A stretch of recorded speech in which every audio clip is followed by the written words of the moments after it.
Uncle, hope your people in the village will not be missing you small, small, oh. For where my spirit said I should stay a little longer. This city breeze is healing my waist pain. Brother, we just wanted to, discuss your traveling plans. Uncle Pascal smiled sweetly and said, Ah, perfect time, I was just about to announce that I'm extending my stay till further notice. God say, make I no move. This one you are all looking like you saw a ghost. What is the problem? Or do you people have a problem with God's plans? Without consulting anyone, he printed out a handwritten poster with a bold title, Operation Six Packs in 6 weeks. By the fourth sit-up, Uncle Pascal collapsed into a plastic chair, fanning himself with an old newspaper and said, You people should continue. I'm going to be supervising.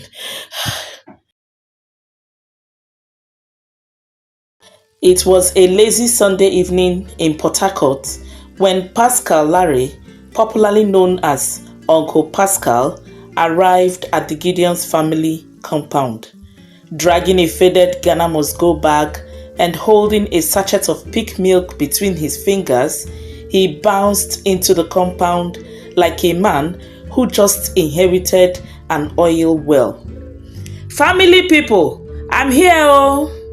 Uncle Pascal shouted as he swung the gate open without knocking. He wore a suspiciously oversized shirt and rubber slippers that had seen better days. His face glistened with sweat, but he carried the swagger of a returning king. Mrs. Gideon rushed out, wiping her hands on her wrapper. Uncle Pascal, long time, oh! Her husband, Gideon, who happens to be Uncle Pascal's younger brother, came out too, adjusting his glasses. Brother Pascal, you didn't tell us you were coming, he said, trying to smile. Uncle Pascal waved his hand dismissively. Na small weekend waka o. I said, let me surprise you people. Funny enough, that small weekend waka became the family's greatest nightmare. By the end of the first week, Uncle Pascal had officially colonized the living room. He converted the center table to his personal wardrobe, arranged his 2 shirts, 1 trouser, and a hairbrush like a shop display. He took ownership of the remote control, flicking between African magic and football matches with the authority of a landlord. Every morning, his voice would shake the entire house. From the sitting room, he would roar, Chinedu, Junior, why are you people still sleeping? Morning devotion will not pray itself, oh. Meanwhile, Uncle Pascal himself would still be lying flat on the sofa, scratching his big belly. After the first week, Mrs. Gideon tried to hint politely, Uncle, hope your people in the village will not be missing you small, small, oh. Uncle Pascal would chuckle and rub his neck dramatically. For where my spirit said I should stay a little longer. This city breeze is healing my waist pain. Waist pain, ke? Which waist pain? Waist pain that nobody saw you limping when you arrived, Mrs. Gideon thought to herself. Soon, Junior and Chinedu nicknamed him the sitting tenant. He borrowed Gideon's work shoes and wore them to go and buy suya. He used Junior's school bag as his outing bag. He even drank half of Chinedu's Milo and blamed it on spiritual rats. By the 3rd week, frustration had reached boiling point. One Saturday morning, Gideon called for a family meeting. Seated in the parlor with crossed legs and a bottle of malt beside him, Uncle Pascal watched the drama unfold. Gideon cleared his throat. Brother, we just wanted to, discuss your traveling plans. Uncle Pascal smiled sweetly and said, perfect time, I was just about to announce that I'm extending my stay till further notice. God say, make I no move. Gideon looked shocked. Chinedu's mouth dropped open. Mrs. Gideon blinked rapidly like someone pepper entered her eyes, while Junior nearly fainted. Uncle Pascal stretched lazily, cracked his knuckles and said, "This one you are all looking like you saw a ghost. What is the problem? Or do you people have a problem with God's plans?" That was how Uncle Pascal officially promoted himself from weekend visitor to senior resident. No shame, no remorse, and no sign of packing anytime soon. After living in the Gideons family for 1 full month, Uncle Pascal made a shocking announcement. "I hereby declare myself the chairman of the Sitting Room Association." He even scribbled it boldly on a piece of paper and stuck it on the wall beside the television. The Gideon family stood in disbelief, staring at the notice as if it were a wanted person's poster. Every evening, Uncle Pascal now held meetings in the living room. Attendance was compulsory. Mrs. Gideon would sit at one corner, pretending to be busy with her phone. Gideon would hide behind a newspaper, peeping nervously. Junior and Chinedu sat on the floor, exchanging silent cries for help. Uncle Pascal, seated majestically in the center, would begin with a clap of his hands. "Good evening, members of the Sitting Room Association. Today's agenda is, why are the granuts in this house too salty?" Everyone exchanged looks. Nobody understood how granuts became the biggest family issue.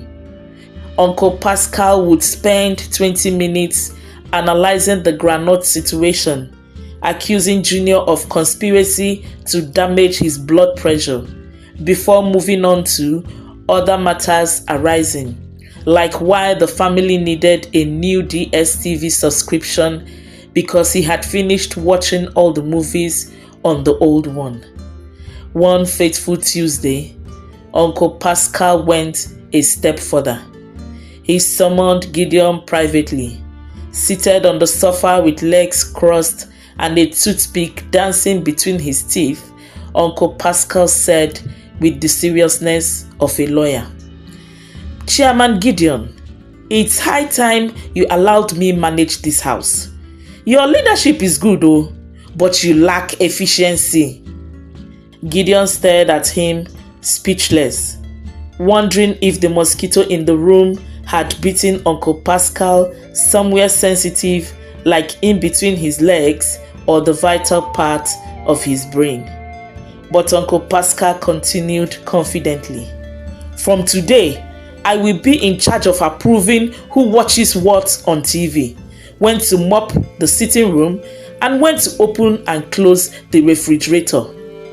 Mrs. Gideon nearly fainted when she heard about the refrigerator curfew. By Friday, Uncle Pascal was using a whistle to signal TV timeout. If anyone touched the remote after his final whistle, he would shout, "Contempt of association," and then drag the remote into his shirt like a goalkeeper catching a penalty. Mrs. Gideon, frustrated, would secretly pray that one ancestral spirit would whisper to Uncle Pascal in his dream to return to his village. But Uncle Pascal had already rooted himself deeper than a stubborn cassava plant. He told the neighbors that Port Harcourt is too sweet to live, and even promised to bring his own mattress next month. Nobody knew whether to laugh, cry, or run away. By the middle of the second month, Uncle Pascal decided it was time to improve the health of the family household. After all, according to him, a fit family is a happy family. Without consulting anyone, he printed out a handwritten poster with a bold title, Operation 6 Packs in 6 Weeks. Every morning at 5:30 a.m., the Gideon family was dragged out of bed like prisoners on morning duty. Mrs. Gideon, still half asleep, tied her wrapper sideways and yawned like a tired lioness. Gideon stumbled out, searching for his slippers like a man in a flood. Junior and Chinedu came out grumbling, their faces twisted like squeezed oranges. Uncle Pascal, wearing a faded tracksuit and an oversized headband, stood proudly in front of them, blowing a plastic whistle with reckless enthusiasm. "Jumping jacks! 10 counts! Oya, start!" he shouted, clapping his hands loudly. Junior almost cried from laughter when Uncle Pascal himself did 2 jumping jacks and started panting like a dog chasing a moving car. By the 4th sit-up, Uncle Pascal collapsed into a plastic chair, fanning himself with an old newspaper, and said, "You people should continue. I'm going to be supervising." After the disastrous exercise session, things became worse. Uncle Pascal, in his wellness spirit, banned fried foods in the house. "No more puff-puff, akara, or indomie with too much oil in this house. Only healthy food henceforth," he declared, banging his plastic whistle on the table for emphasis. Chinedu and Junior, on hearing that, nearly staged a coup. Meanwhile, Uncle Pascal himself was still sneaking out to a nearby nkwobi and suya parlor most nights, giving the excuse that he needed to stretch his legs. One day, Uncle Pascal brought home takeout because someone bought 2 extra plates of nkwobi for him at the beer parlor, and because he couldn't finish it there, he asked them to package it for him. That night, when he was convinced that everyone had gone to bed, Uncle Pascal dove into the takeout with reckless abandon. But Junior caught him, licking his fingers as if it was part of the nkwobi. When Junior confronted him, Uncle Pascal simply said, "As a supervisor, I am exempted from diet restrictions in this house." Funny enough, Junior knew that there was no point reporting him because no one had the strength to argue with Uncle Pascal. As if that wasn't enough, Uncle Pascal also started borrowing cooking gas from the neighbors. It all began when Mrs. Gideon told him that they could no longer afford to cook because the gas had finished and there was no money to fill the gas cylinder. Mrs. Gideon thought that would discourage Uncle Pascal from staying since he loves food and doesn't joke with his stomach. Instead of leaving, Uncle Pascal would knock on their neighbors' gates early in the morning, wearing Gideon's old bathroom slippers and holding a small pot. "Good morning, abeg, let me quickly boil 2 eggs. Our own gas finished now," he would say with a convincing smile. Before anyone could answer, he was already inside their kitchen, behaving like a permanent tenant. One neighbor, Mama Okoro, even gave him her spare gas cylinder when he said that he needed to make an emergency meal for the family and promised to return it the same day. But for where? After what seemed like an eternity, Mama Okoro, the woman from the next door, who borrowed Uncle Pascal her spare gas cylinder, came knocking on the Gideons family door one sunny afternoon. She stood there, hands on her hips, looking more angry than a bee that just lost its hive. "Good afternoon, Mrs. Gideon," she said with a frown, her voice tight. "I am looking for my gas cylinder. I'm sure it is in this house because I know my cylinder's shape very well." Mrs. Gideon almost choked on her saliva. She turned and whispered urgently to Gideon, "Isn't that the one Uncle Pascal borrowed 2 months ago?" Gideon, already exhausted from the madness, sighed and nodded. "Mama Okoro, please give me a moment. Let me call Uncle Pascal." 5 minutes later, Uncle Pascal walked out of the house wearing a bathrobe and slippers, as if he had been napping for hours, which he probably had. "Ah, Mama Okoro, you decided to pay us a visit today. I hope all is well, oh," Uncle Pascal said with a large smile and arms open wide. "But if it is about your gas cylinder, then don't worry yourself, because I was about to return it. In fact, I was planning to buy you a new one as a thank you gift for your kindness." Mama Okoro raised an eyebrow, clearly unconvinced. "You borrowed it, Uncle Pascal. You did not buy it." Uncle Pascal waved her off with a dramatic gesture. "Borrow, buy, it's the same thing. You know, in this house, everything is communal. You can ask for anything, and I will gladly share." But Mama Okoro wasn't having it. She pressed forward, arms still crossed, and said, "I want my cylinder back, Uncle Pascal. It has been 2 months. The fact that I told you that I only use it for backup when my main cylinder finishes does not mean that you had to keep it for yourself." Uncle Pascal, looking unperturbed, said, "Well, I've been using it to make all the delicious jollof rice I have been cooking for this family. You can't expect me to just return it after giving it so much love," Uncle Pascal said, as though he were speaking about an heirloom. "But I will return it eventually," he added with a wink. Mama Okoro's eyes twitched. No, I need it back today. That is the only thing I have to cook for my children. Please return it." It took Mama Okoro shouting and wanting to cause a scene before Uncle Pascal brought out her gas cylinder. Then came the ultimate embarrassment.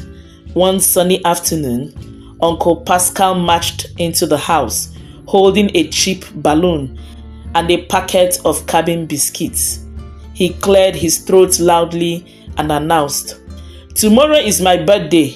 We must celebrate." Nobody knew whether to laugh or fake a fainting spell. On his birthday, he wore Gideon's office shirt without permission, Mrs. Gideon's church hat, and Junior's school tie. He tied balloons all around the living room, using pieces of broomsticks and shoe polish for decoration. But what exactly was on the birthday menu, you may ask? A packet of cabin biscuits, 300 naira worth of roasted groundnut, and Zobo in Coca-Cola bottles. Then he forced the family to sing happy birthday 3 times. One in slow motion, one like reggae, and one while jumping up and down. When Gideon asked what the birthday present should be, Uncle Pascal pointed at Gideon's brand new sneakers and said, "Just wrap those your shoes nicely and surprise me, eh?" Gideon almost collapsed in slow motion, regretting why he even asked the question in the first place. By the end of the 3rd month, one thing was clear. Uncle Pascal was not a visitor anymore. He was now a full-blown national disaster, proudly terrorizing the Gideon family with laughter, confusion, and helplessness. It was a sunny Wednesday morning when Gideon returned home with that look Nigerians wear when they have a financial announcement to make. The landlord had finally sent his final warning. Rent was due in 2 weeks. Gideon, trying to be diplomatic, gathered everyone in the sitting room and said, "Let us all contribute small, so it won't be heavy on one person. We will take money from the children's account. Mommy will bring her own contribution, and I will bring mine too.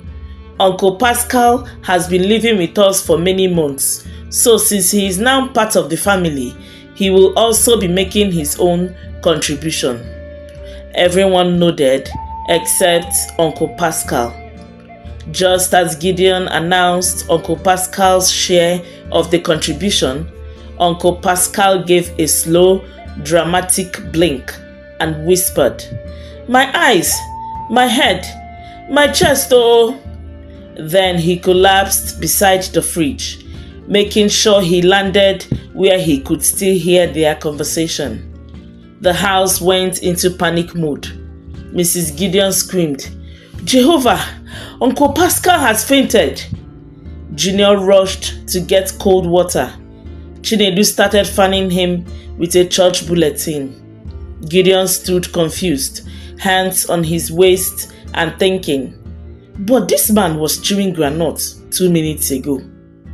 They tried shaking him, no response, until little Junior whispered from the corner, "Mommy, should I go and bring the jollof rice in the pot?" On hearing jollof rice, Uncle Pascal's hand twitched. Gideon leaned close and muttered, "So food can resurrect you, Abby?" Then they decided to call Nurse Stella, the neighborhood nurse. The moment she walked in with her injection tray, Uncle Pascal's eyes flew open like when NEPA light is restored. No, I'm okay now. I can see clearly," he shouted, sitting upright like the angels on Judgment Day. Nurse Stella narrowed her eyes. "I didn't even open the injection pack." Uncle Pascal smiled sheepishly. "It's your presence that healed me, my daughter." After all the drama, Mrs. Gideon made egusi soup with semo to celebrate his miraculous healing.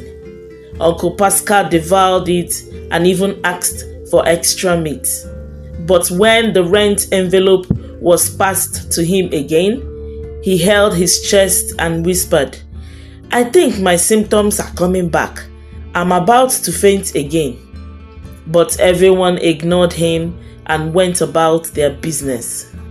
Then came a quiet Sunday morning when the tenants in the Gideon family compound heard the unmistakable voice of Uncle Pascal in the yard, addressing the neighbors like a commander-in-chief.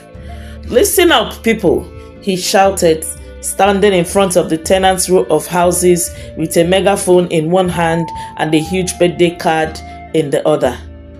"The time has come for us to mark the landlord's birthday, the most unforgettable event this compound has ever seen." Everyone was stunned. "Uncle Pascal, what are you talking about?" one of the tenants, Mrs. Okoro, asked, narrowing her eyes.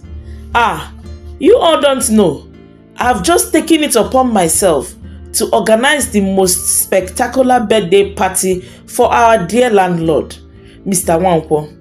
A party that will go down in history," Uncle Pascal announced proudly, as if he had just been appointed head of state.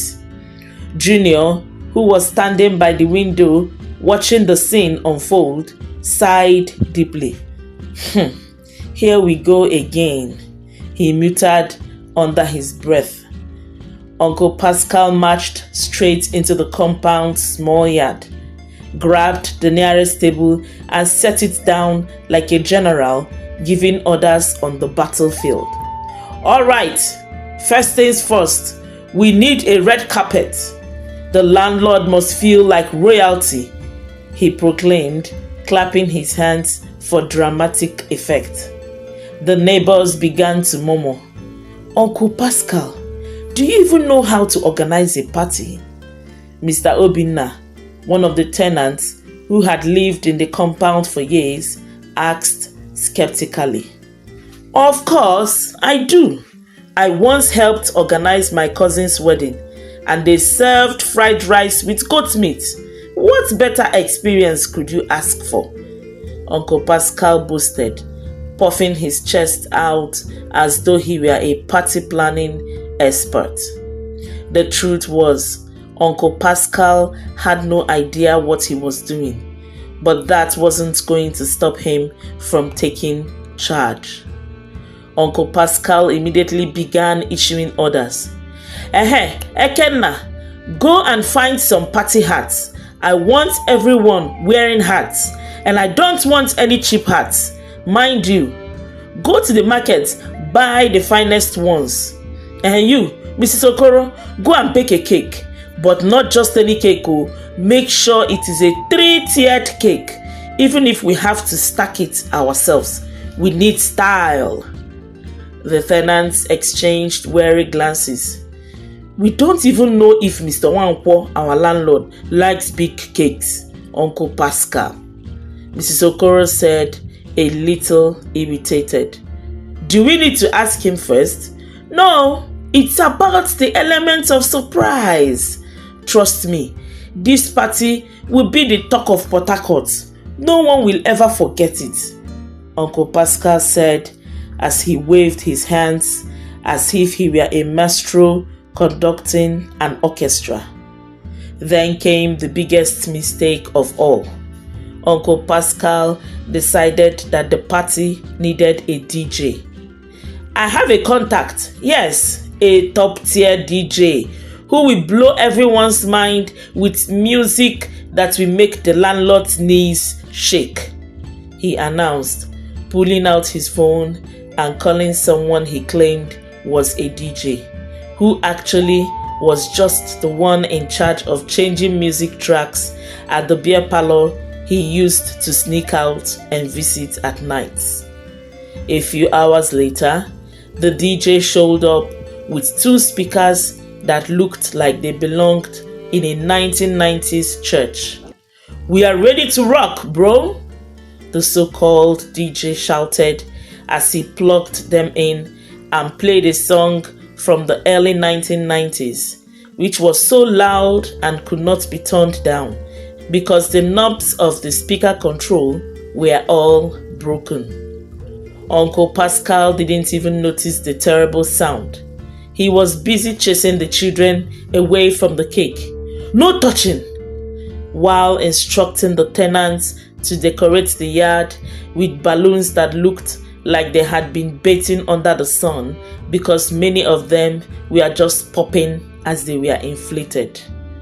By the time the landlord, Mr. Wankwo, arrived at the birthday bash, the yard was filled with loud music, questionable party hats, and a half-eaten cake that had already been attacked by a few curious children. "Ah, Uncle Pascal," Mr. Wankwo exclaimed, clearly taken aback by the sheer chaos unfolding before him. "What is all this? This is not what I expected for my birthday." "Surprise!" Uncle Pascal shouted, stepping forward with an exaggerated bow. "I've made this day special for you, Oga. You will never forget the greatness of this party." It was then that things really started to go south. Mrs. Okoro, clearly fed up with Pascal's disorganization, raised her voice. "Uncle Pascal, this is not a party. This is an assault on my senses. The cake is half eaten and it is even falling apart. The music is too loud and we don't even have enough chairs for everyone." And what's with the red carpet? Mr. Obinna added. It's just a piece of cloth you dragged from the back of your house. Where is the class you promised with the red carpet? Before Uncle Pascal could respond, a neighbor came running up with a complaint. Uncle Pascal, the DJ you hired is playing at 1000 decibels and I can't even hear myself think. We are supposed to be having a party, not a sound system disaster. The landlord, Mr. Wankwo, who had hoped for a peaceful, quiet birthday, sighed deeply. Pascal, I appreciate the effort, but I think you have taken things a little too far. But Uncle Pascal wasn't ready to give up just yet. What do you mean? The guests are here, the food is here, the party hats are here. This is the best birthday bash in the history of this compound. In the end, the landlord had to call the neighbors together to disband the party before things got any worse. Uncle Pascal, you have truly outdone yourself. But maybe next time, let's stick to cake and a simple song. No more red carpets, DJs, or disasters. Uncle Pascal, of course, refused to back down. Well, if this was too much for you, then you have missed the point of a real celebration. The Pascal touch is too powerful to be understood by ordinary minds. The rest of the tenants, meanwhile, couldn't stop laughing at how Uncle Pascal had managed to completely ruin a simple birthday, turning it into an epic disaster. But they all agreed on one thing. Uncle Pascal's party planning skills would never be forgotten, for better or worse. Then came a quiet Saturday afternoon when Uncle Pascal received a call from the village. The expression on his face changed immediately. His brows furrowed, lips tightened, and his neck stiffened. Uncle, are you okay? Mrs. Gideon asked. He slowly dropped the phone and sat down dramatically. My farm, my cassava farm, the herdsmen, they have finished everything. Everyone gasped. Gideon, ever the opportunist, asked, So, that means you are going to go home now, at least to sort it out. Uncle Pascal raised his head and smiled. Thank God I'm already in Port Harcourt, where there is safety.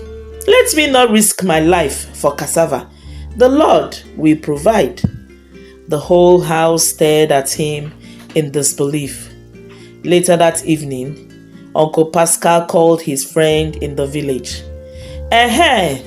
Tell my wife to collect the remaining cocoyam and boil it. Also, tell her to sell one goat. And the Gideon family will package some garri, rice and maggi for una tomorrow.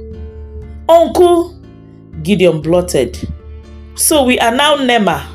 Where are we supposed to get money from and provide all that you mentioned? Uncle Pascal smiled. Family is all we have. I know you will find a way. Mrs. Gideon whispered to her husband. If we don't do something soon, this man will retire in this house. That night, after the kids had gone to bed, Gideon and his wife lay in bed, staring at the ceiling like a couple haunted by rent and relatives. My love, Mrs. Gideon whispered, your uncle has turned our house to a permanent residence. He is not showing any sign of leaving soon. I know, Gideon sighed, but tomorrow morning I will man up. I will tell him to start preparing to go back to the village, and this time I will not take no for an answer. By morning, Gideon wore his serious face. He walked into the sitting room and met Uncle Pascal relaxing on the couch in his Ankara shorts, watching a Nollywood movie and sipping Lipton with a splash of pig milk, the last milk in the can that he took from the fridge without asking if any was remaining for the children at least. "Brother, we need to talk," Gideon began. "It's time for you to go back to the village, please. You have spent almost 8 months with us. Your family needs you back home, and my family needs some time alone," Gideon said without mincing words. But Uncle Pascal looked up slowly, his eyes glistening with emotion. "Gideon, do you remember how you used to wear oversized sandals to school? Do you remember who tilled the soil and sold yam to pay your WAEC fees?"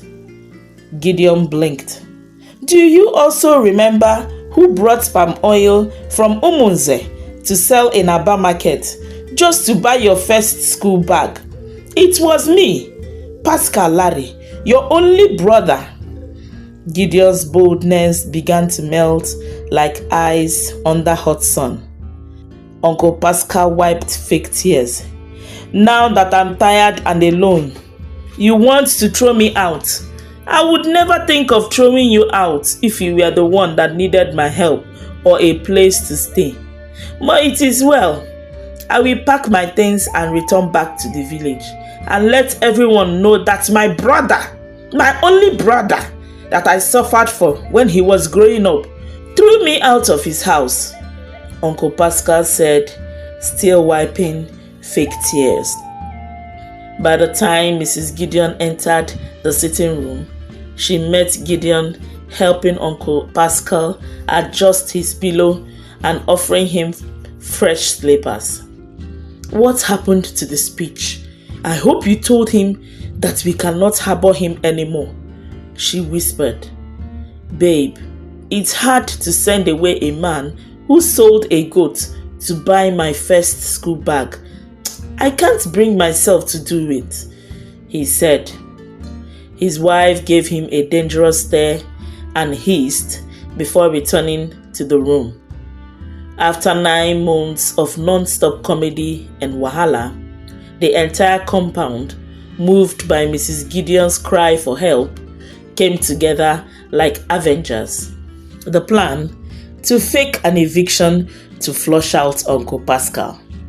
The next weekend, the landlord gathered all tenants in the compound and said, "This house is marked for demolition. Everyone has 2 weeks to leave." Gideon rushed inside and broke the news to his family. Mrs. Gideon acted shocked, while the kids, who couldn't hide their happiness, were already dancing. But Uncle Pascal remained calm before finally saying, "Okay, but we will find somewhere else, right?" he asked. Gideon cleared his throat. "Actually, we are going to stay with a friend because we can't afford to pay for a new space. And unfortunately, the house is very full. No space." Uncle Pascal blinked. "You mean I should go back to the village?" Everyone looked down, pretending to be sad. "You mean you people cannot squeeze me in the space they will give you? I don't mind if I have to sleep on the floor." But they all kept quiet before Gideon finally spoke. "Brother, you know that this eviction came so quickly, and none of us thought we would be needing to move out soon. Had it been that they gave us a longer notice, we would have saved towards a new space. And this friend that I'm talking about is very strict. I know how I managed to convince him to allow me bring my wife and children along, because he initially said that he can only harbor me. So I'm sorry that we cannot take you along." Uncle Pascal looked up and then down and then up again and sighed. "There is no problem. Since you have 14 days notice, I will leave on the 14th day then." No, brother," Gideon chipped in. "We will be moving out from here on the 10th day because they will start demolishing the building the following day. So I suggest you leave this weekend because we also need time to clear out our things. As Uncle Pascal packed his bag the following weekend, the Gideon family wore a fake, sad face. But the compound was filled with quiet excitement. One neighbor was even playing a victory song on his speaker. As Uncle Pascal boarded a keke that would take him to the park, the whole compound lined up to wave him goodbye like he was entering Big Brother Niger. Once the keke was out of sight, see celebration. Everyone started dancing and rejoicing with the Gideons family for their liberation. Junior shouted, "Thank you, Jesus! We are finally free!" While a tenant muted, "God abeg o, let no visitor overstay in our lives again." And that was how Uncle Pascal was finally evicted from the Gideons family house. Thank you so much for watching the concluding parts of the story. I really appreciate you. Please feel free to share your thoughts on it with me in the comment section. Please remember to like, share and subscribe to my channel. And if you haven't already, please click the notification bell beside the subscription button to be notified each time I drop a new video. Until I come your way again soon, stay happy.